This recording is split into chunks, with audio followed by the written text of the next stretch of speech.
Let yourself be the space where no feeling gets shamed, where no part gets exiled, because you are not here to be fixed. You are here to be held. And if that truth stirred something in you, Pastor Zion is waiting at 11 a.m. He doesn't tiptoe around pain. He meets it with fire, scripture, and soul. Let him remind you that faith and healing can live in the same sentence, that you don't have to choose between belief and emotion. He'll carry this thread forward. You just have to show up. Same grace, same truth, different voice. Somewhere along the path, you learned to suppress your needs, not because they weren't real, but because they weren't safe. Maybe love was conditional. Maybe attention only came when you excelled. Maybe emotions were dismissed, mocked, or misunderstood. So you adapted. You became hyper-aware of others, but disconnected from yourself. You checked the temperature of every room before daring to speak your truth. It's not that you're needy. It's that your needs were never welcomed. And that wound runs deep. It shows up in your relationships, in your overthinking, in your overfunctioning. But just because they didn't know how to hold your needs doesn't mean your needs were wrong. You are allowed to want, to feel, to take up emotional space. Relearning that isn't weakness, it's revolution. Today, we begin that revolution by naming the silence you were forced to survive. You don't have to collapse to deserve care. You don't have to prove you're struggling enough before you ask for support.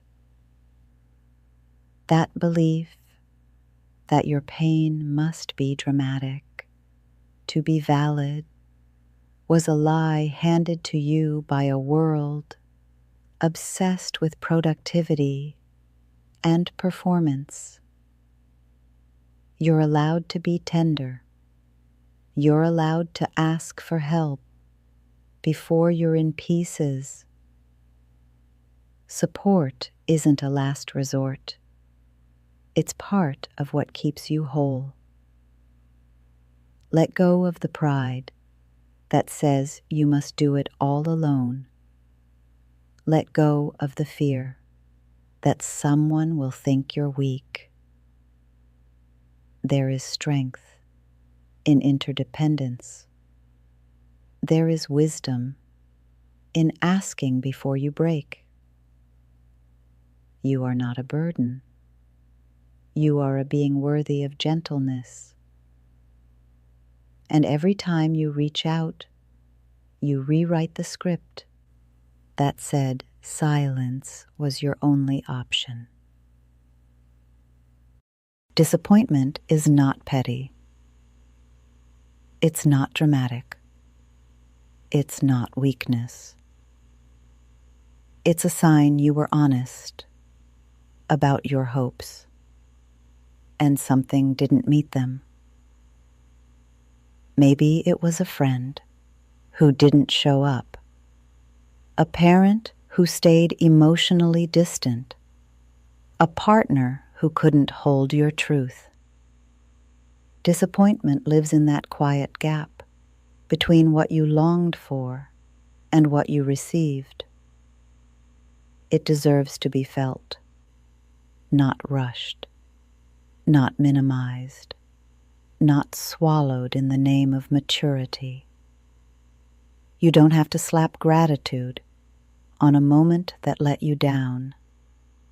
You're allowed to grieve the version of love you were hoping for. Naming your disappointment doesn't make you ungrateful. It makes you human. So name it. And in naming it, you give your heart permission to heal honestly. They taught you to be selfless, to put others first, to sacrifice your feelings for peace. But in that script, you disappeared, and now it's time to return to yourself. Emotional needs are not flaws. They're signals, requests for connection, indicators that something sacred in you is calling out. Wanting to be seen is not needy. Wanting to feel safe is not dramatic. Wanting to matter is not selfish. You are not too much. You are not an inconvenience. You're a whole person with a nervous system, a heart, a longing to be known. You don't need to earn emotional support through perfection or performance. You're worthy of it because you exist. Repeat that to yourself until the lie unravels. You've been told directly or indirectly, that your emotions are too much, too messy, too disruptive. So you stuffed them down. You made yourself small. You learned how to cry silently, how to nod when you wanted to scream. But your feelings are not flaws. They're not problems to solve. They are data. They are signals. They are sacred. You don't need to sanitize your sadness or shrink your anger into politeness. You are not an inconvenience for having a nervous system that reacts to pain, to joy, to confusion. The people who made you feel too much were often not equipped to hold their own feelings, let alone yours. That's not your fault, and it's not your burden to carry. Your emotional world is rich. It's intelligent. It's honest. Let it breathe. There is space for your feelings here, all of them. You don't have to justify your healing. You don't need to explain your boundaries. You don't owe anyone a PowerPoint presentation about why you're different now. Growth can be quiet. Healing can be personal. Transformation doesn't need a witness to be real. Let people think what they want. Let them create their own narratives. You don't exist to make everyone comfortable with the version of you that's finally telling the truth. You're allowed to change without asking for permission. You're allowed to walk away without giving a closing statement. The old you explained too much to be palatable. The new you prioritizes peace, and that is a holy shift.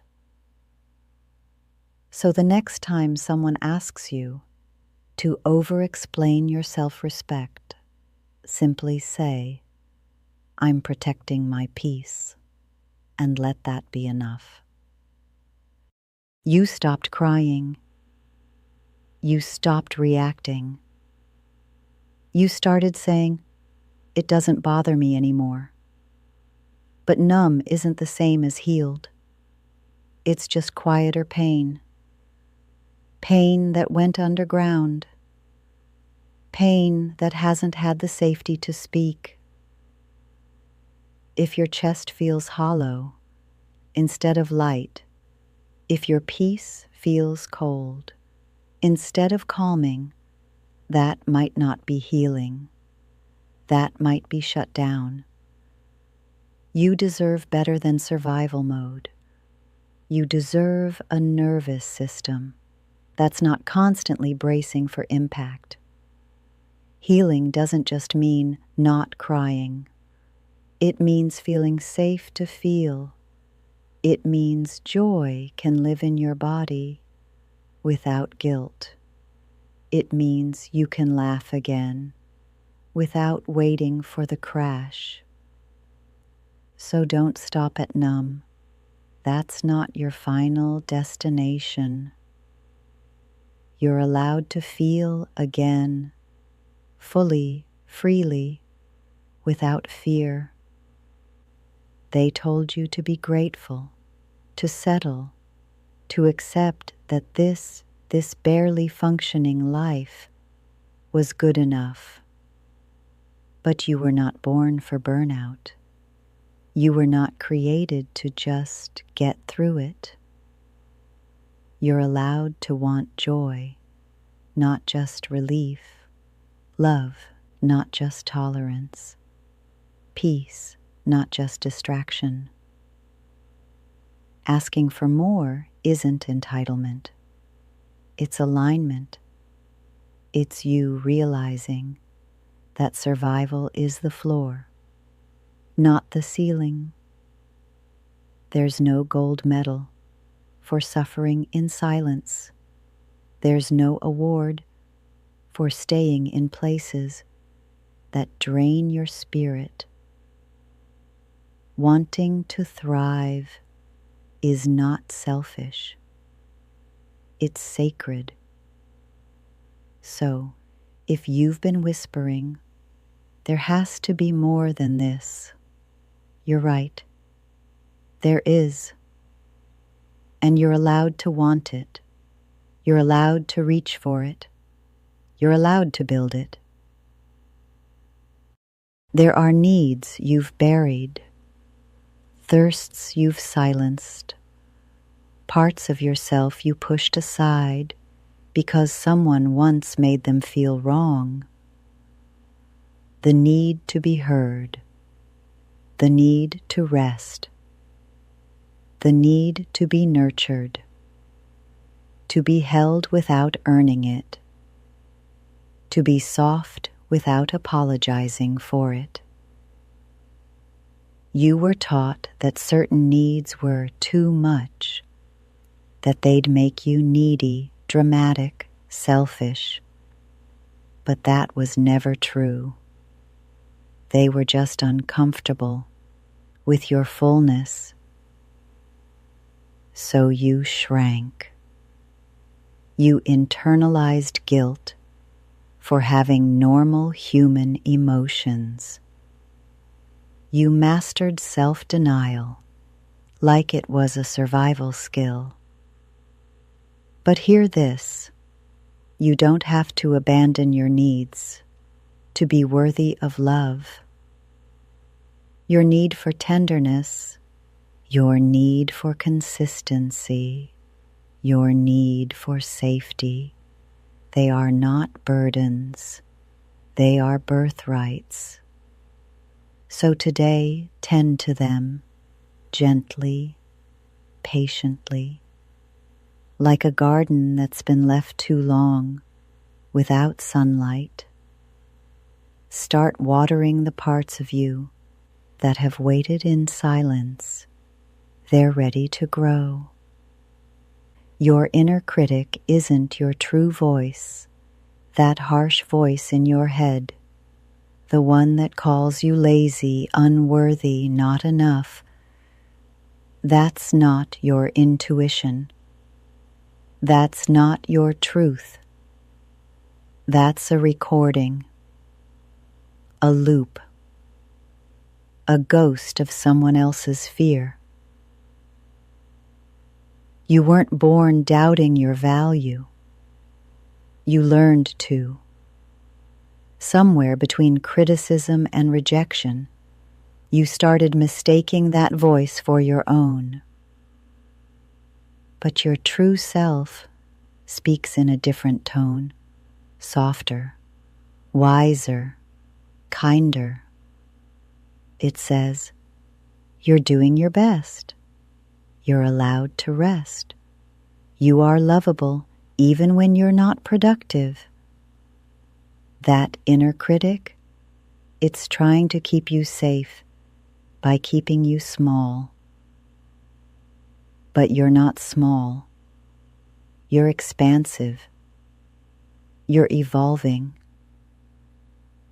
So when that voice gets loud, don't fight it. Just pause, breathe, and ask, "Who taught me this?" Then return to the truth. And the truth is, you are already enough as you are. If they make you feel guilty for needing reassurance, for wanting clarity, for asking for time or space or truth, that's not love. That's manipulation. Your needs are not flaws. They are clues, indicators of your emotional reality. And in the right relationships, you won't be punished for expressing them. You won't be labeled dramatic for naming what's hurting. You won't be ghosted for asking for depth. The right people will say, "Thank you for telling me," not "You're too much." You've been taught to shrink, to second guess, to delay your truth for someone else's comfort. But now you're rewriting that script. You're reclaiming your emotional needs as sacred, valid, and worth honoring. Anyone who requires your silence to love you doesn't truly love you. So let your needs rise. Let them be heard. And trust the ones who stay are the ones who can hold all of you.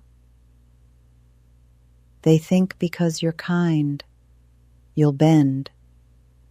Because you're patient, you'll stay past your breaking point.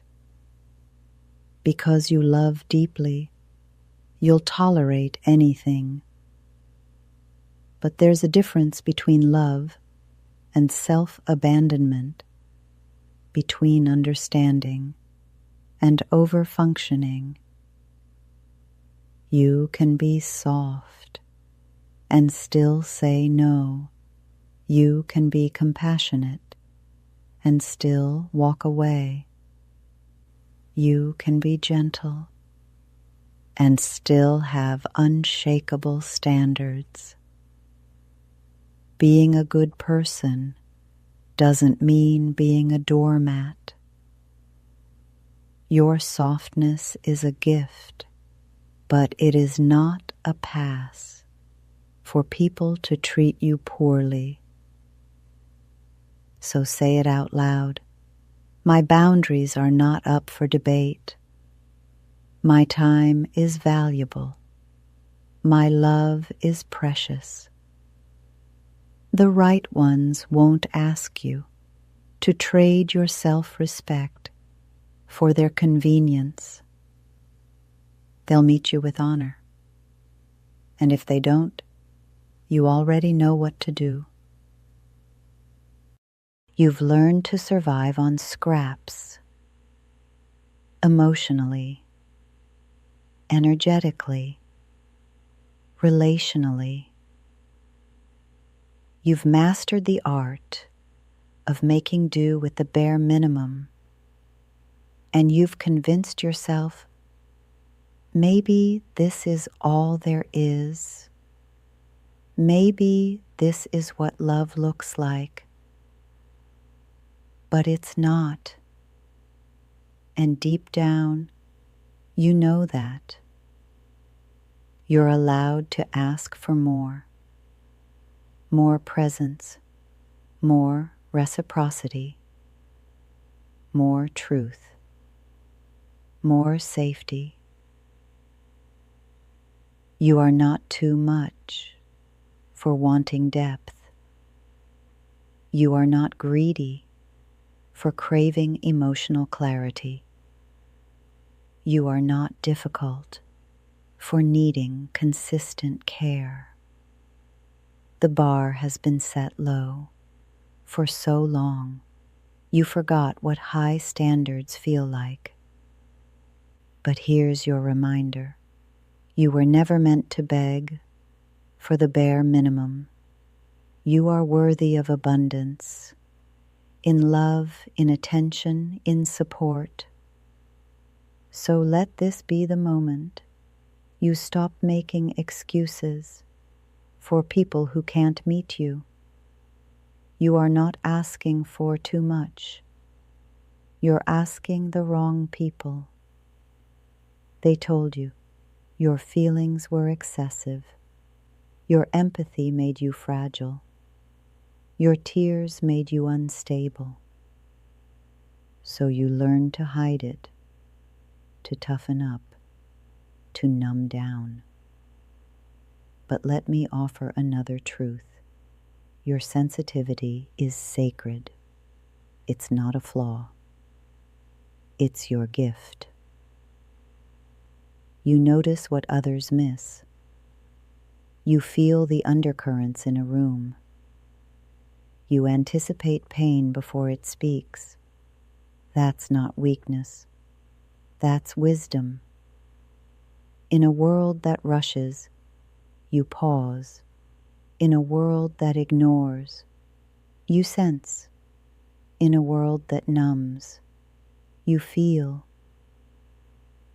That is power, not pathology. So stop apologizing for your softness. It's not your job to desensitize. It's your job to protect the beauty of your emotional depth. Sensitivity isn't the opposite of strength. It's the proof of it. And the right people will never use it against you. You've been so conditioned to prioritize everyone else's comfort that you abandoned your own truth. You said yes when your soul said no. You smiled when your spirit cracked. You silenced your ache because someone else needed you quiet. But what happens to the parts of you that never get voiced? What happens to the needs you constantly override? They don't disappear. They turn inward, into resentment, into burnout, into disconnection from self. That's the cost of emotional self-abandonment. But you don't have to live like that anymore. Today, you get to reclaim your emotional center. You get to pause and ask, what do I feel? What do I need? What boundary have I ignored? You get to listen to the parts of you that whisper, the ones that never got airtime. You are not too much. You are not selfish. You are not broken. You are coming home to yourself, and that home is sacred. Never silence it again. Some days you'll feel light, clear, strong. Other days the weight returns without warning. That doesn't mean you're failing. It means you're human. Healing doesn't happen in straight lines. It spirals. It loops. It revisits. You might think, I already healed this. But suddenly the wound is raw again. That's not regression. It's deepening. It's your system showing you another layer ready for love. You're not starting over. You're moving forward with more awareness this time. So offer yourself grace on the hard days.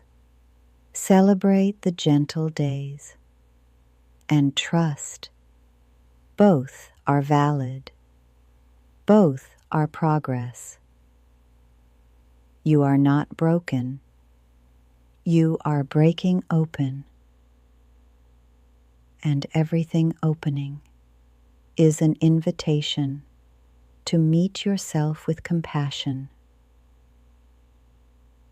Somewhere along the way, you internalized the lie that you're too complicated to love, too emotional, too intense, too much.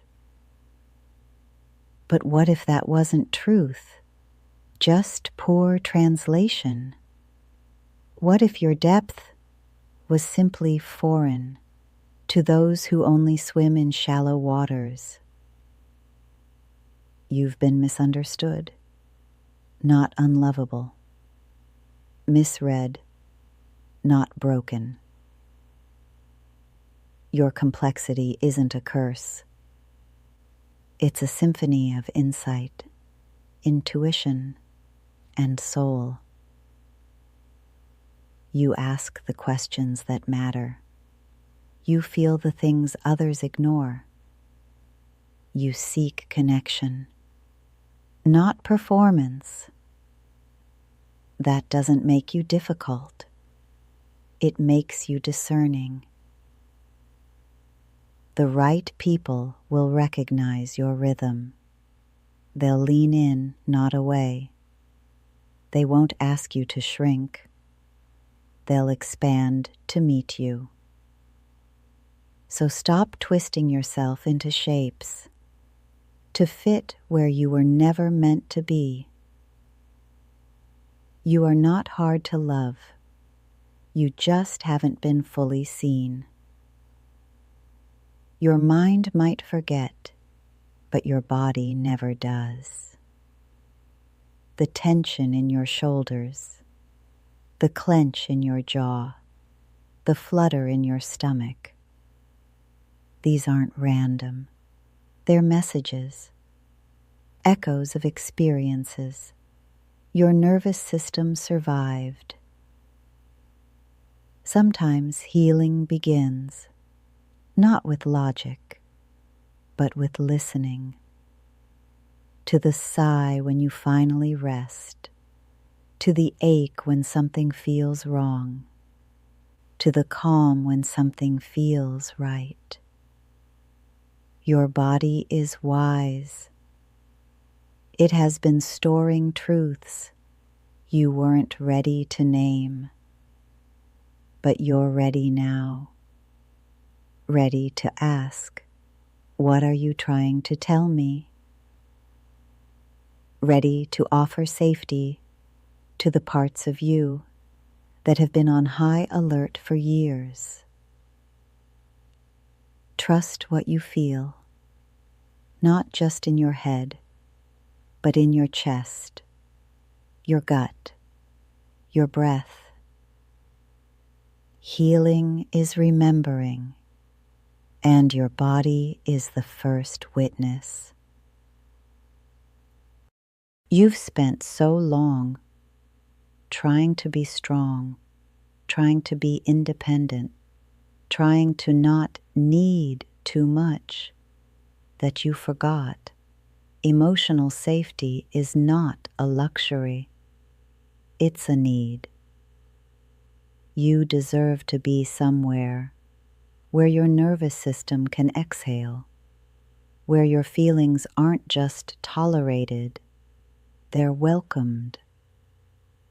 You're allowed to ask, am I safe here? Can I be soft here? Can I be real here?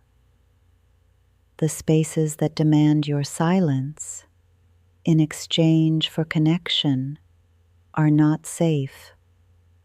They're survival zones, and you've outgrown them. You need warmth. You need presence. You need truth without punishment. These aren't weaknesses, they're birthrights. So if a place, person, or pattern doesn't honor your wholeness, you're allowed to walk away. Let your next chapter be the one where you stop negotiating for crumbs of comfort and start choosing spaces that feel like oxygen. You've treated yourself like a puzzle, like a problem to fix, like you're broken because you feel deeply, because you still ache. But your emotions are not defects. Your processing is not a glitch. You are not a malfunction. You are a being with layers, with stories, with depth. Stop asking, what's wrong with me? And start asking, what happened to me? What have I survived? This is the shift from pathology to compassion, from diagnosis to dignity. You are not the problem. You are the one carrying the solution inside.